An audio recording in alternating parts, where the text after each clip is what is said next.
the faces of World Championship snowmobile racers. You can see the pageantry and color. What you can't see is determination to overcome obstacles from Mother Nature to mechanical. The skill to drive more than 100 miles per hour down a ribbon of ice. Or the courage to come back from the toughest of on-track incidents.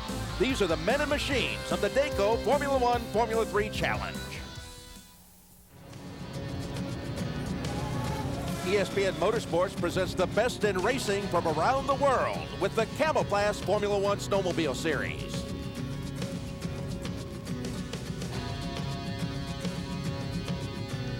Today from Valcourt, Quebec, and the Grand Prix de Valcourt.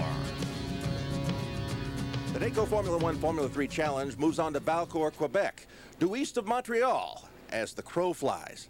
Hi everyone, I'm Tom Michaels. One of the local favorites not here this weekend, Jacques Villeneuve. A hard crash last week at Owen Sound, Ontario. A broken leg, a badly bruised shoulder. He's not racing this weekend, Gary Visser, but among those who is, Mike Houle. He won on a Formula 3 last time these two formulas got together. Can he do it again? Going to be a little tougher for Mike here, tonight. It's we have Bruce replacing Jacques. We obviously have the Walls here, Dave and Terry, Dale Loritz.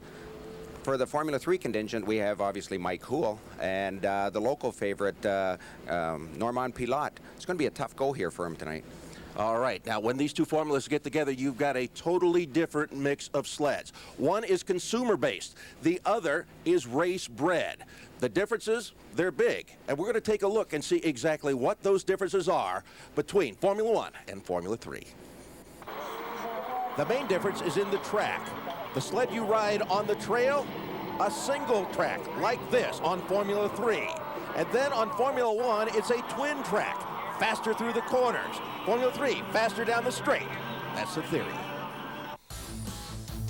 This ESPN presentation is brought to you by Camoplast, quality products for your quality leisure time.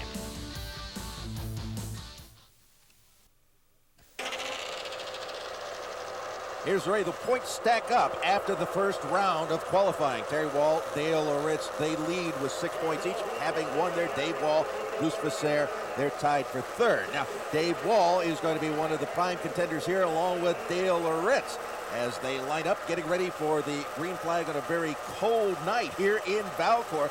Night racing, these guys aren't necessarily used to this, are they, Gary? No, this track looks totally different from them. I know some of the guys have been here all week doing some testing through the day.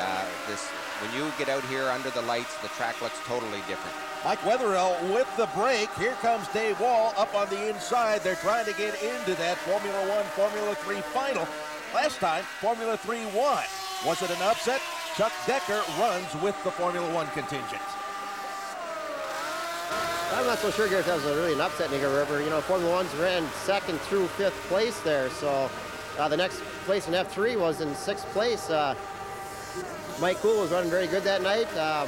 I think the Formula 1s have a good chance to redeem themselves here in Valcourt. You know, you and I have a lot of laps on this racetrack here, and we know that the F1s get around these corners extremely fast. And this is the first time they're racing on a different track other than Eagle River. So I'm going to be pulling for the F1s tonight myself. I don't know about yourself.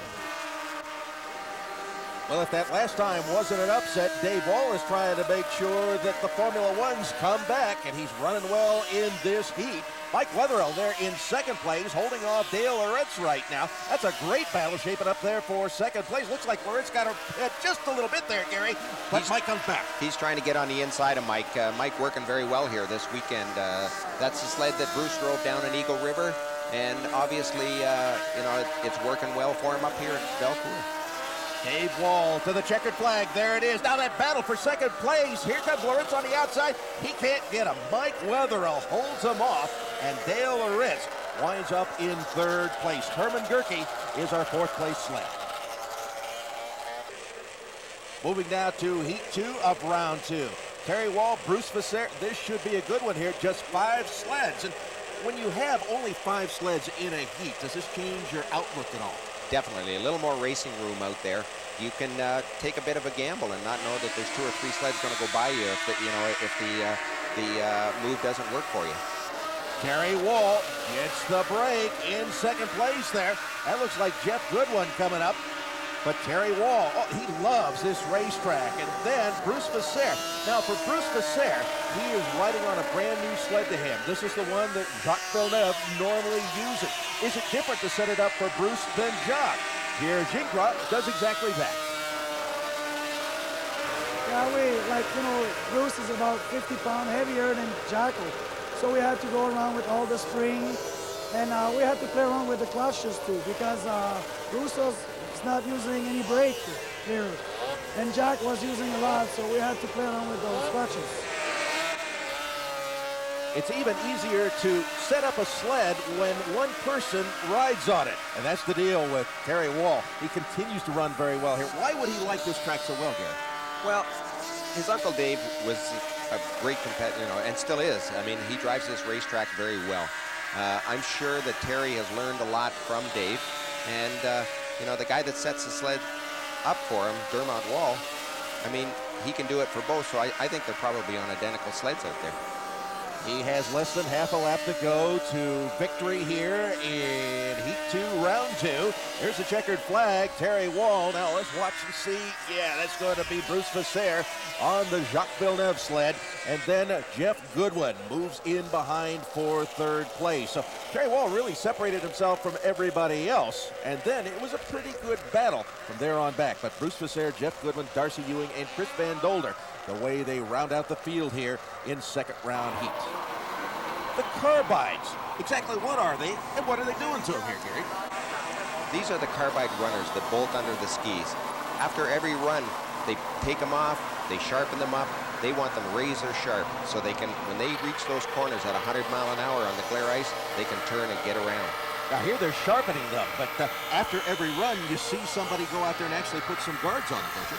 They actually use some guards to get onto the track itself. They don't want these runners getting damaged. Here we go, Formula 3 time. After the first round, this is the way the points stack up. Norman Pilat, Guy Useldinger, both with wins, so they lead there. And we go on and see this is the field for our round 2, heat 1. Mike Poole, this guy is just something else. He has continued with a domination in this field. He's almost in a class of his own here. He gets off the line so fast and gets that initial lead, and he just keeps on driving away from these guys. And look at that lead by the first corner. He is probably 4 to 5 sled lengths ahead and is stretching it out down the back straightaway, Gary. He just keeps pulling away and pulling away. He's got the sled with such great acceleration and good handling. He just keeps disappearing. Mike Poole. Now, this is the guy who won at Eagle River. It was banked there. This is flat. Who does this track favor? Formula 1, Formula 3? Well, this track's got a longer corner, so the F1s have more time to make ground on us. And well, we had time trials, and the F1s, a couple of them are faster than me by 6 tenths. So I think it's going to be, we're going to have to pick up the pace to be able to hold them off. Mike Poole at the point. He got that jump in the first turn. And just how much is that first turn advantage important in this, Gary? Oh, it's such an advantage to be leading the race. You control the race. The visibility is perfect. You don't have other people snow dust in your face. You can see exactly where there's any bumps, any ruts. It's such a huge advantage, and it's so nice to get that start and get out there and control it. On the last lap, Mike Poole hasn't been headed, and he's really stretched it out there over second place. Jim Appleson, Guy Useldinger back there in third place. Take a little bit wider line coming through 3 and 4, but he sees the checkered flag, and he moves on to the semifinals. Jim Appleson, Guy Useldinger in behind. That race was pretty close there as we get down to the end, but no one was there to challenge this young man from Wyoming, Minnesota, Mike Poole, on a skidoo.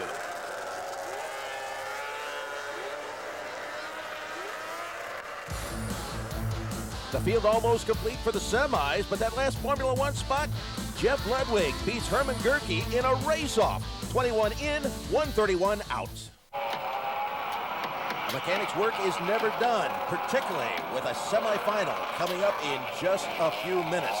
The sleds, well, they can't work on themselves. They have to have humans to do that, and humans will drive them as well. The walls, both Terry and David here. Bruce Visser has run well so far this weekend. Here we go with the Formula One semifinal down into turn number 1, and the walls have it. Looks like Bruce Vasseur had a problem there right at the beginning, Gary. Yeah, it looks like some kind of a mechanical problem. He's gonna, he's pulling out right away. I'm sure very disappointed he's not gonna make the show here Friday night. Out front, the Wall brothers sled. That is Terry Wall moving his way down the front straightaway. In behind him, Dale Loritz, and then Dave Wall. Well, we mentioned the fact that Bruce Vasseur this weekend replacing Jacques Villeneuve, who was hurt a week ago at Owen Sound. What's it like replacing a hometown hero here at this race? Well, there's only one Jacques Villeneuve. I'm sure it's only he can ride that sled, and we've basically been testing down here, and we're trying to adjust the sled to my driving style. We've been working on basically handling so far, and now we've got it comfortable the way I want to drive it, so now we have to start working on getting some speed out of it. He was running considerably quicker in test times before he got injured, and now we just have to get it back up to that speed. Well, unfortunately for Bruce Vasseur, this will not be his race. A problem at the very start. But Terry Wall, he's put a little bit of distance between himself and second place Dale Loritz, and then Uncle Dave is right in behind him, not really driving that low line like we see him so often. Dave does not use that low line here at Valcourt. He's found that up the racetrack a little bit works a lot better. You can see Terry up there. Dave will be up there too, unless he's trying to make a pass where he needs to drop down on the bottom. So the Walls continuing to run well here. Terry at the front, third place belonging to Uncle Dave right now. In between that wall sandwich, that is Dale Loritz, the two-time former world champion. So completing the white flag lap there, and now on to the final lap. Here we go, down the back straightaway again. Terry Wall continuing to show a mastery of this track, and a young man who is becoming much, much more confident, not only on the sled but off it. He's a much better interview now than he was a year ago. Oh, I'd get a little nervous if I had to do an after-race interview with Terry, but yes, he's come a long way both on and off the racetrack. Dale Loritz holds off Dave Wall for second place, and that important fourth position belongs to Mike Wetherill. So it's the two Walls, Terry and Dave, Dale Loritz and Mike Wetherill, who will go on to the final for Formula One in the Formula One, Formula 3 shootout. Back to the trailer, that hydraulic lift. They didn't have those when you started, I'll bet, and it made things a lot more difficult with the sleds. You bet it did. These sleds, as light as they try to make them, still have a fair amount of weight, and the number of times they're in and out of the trailer, these winches sure make it a lot easier on the guys. And then it is just motoring off for a little bit of fun on the ice. Semi-final number 2, this for the Formula 3s. Normand Pilat, he's one of the local favorites here, but Mike Cool is certainly the guy who has to be favored going into this one. And he gets that usual good jump, but Normand Pilat is right in behind there, and there's somebody else kind of slotting himself in behind as well. This is Normand's racetrack. I mean, he loves to race in this track, and he gives Mike all he can handle down here. Mike Cool, through 3 and 4 onto the front straightaway. This time he's not shaking Normand Pilat in any way, shape, or form. Now, again, from week to week, you run on different kinds of tracks. You have to set up from track to track differently. Chris Heck is Mike Cool's chassis man. Eagle River's got shorter straightaways. We got longer ones here, and Eagle River's pretty tight corners. Here you got kind of a tight corner in 1 and 2, and a sweeper here in 3 and 4. So you got to kind of make it so you can do both of them. You can't get too aggressive down there because it won't work down here. You just hope for the best. Well, Chris has Mike's sled tuned to perfection. But right behind there, that is Normand Pilat. If anything happens there with the number 22, Pilat is there to challenge, and that would be a popular win here. Oh, it sure would. And you know, Normand has been gaining some experience here every run out on this racetrack. He's learning, they're trying different things. They've been trying to catch Mike. It's been making him faster all weekend, or all night long here. But so far, not able to catch him. About half a straightaway distance there between first and second, and Houle just keeps pouring it on. Down the back straightaway one more time. Nice, smooth run. And you have to believe that it is difficult on what is basically a consumer sled to make it look nice and smooth like this. but Mike Cool is able to do it. And Mike Cool looks like he's off of it going down into turn 1 here. That was the white flag lap. Here comes Norman Pilat. Pilat's coming up, and let's see what's going to happen here. Pilat goes around him. So does Jim Schmidt. What's going on here, Gary? Obviously, I think Mike thought this race was over. It looked like he was going to pull off into the back into the pit area. Pilat comes down. He'll take the checkered flag. Jim Schmidt out of Cleveland, Wisconsin, second place. Mike Cool is in third, so he continues on down. He took the checkered flag, so whether there was something wrong with the sled, we're not really sure. And then also, Guy Useldinger will make his way into the final. Harry Wall, he is going to be leading the Formula One contingent. It comes up right after this.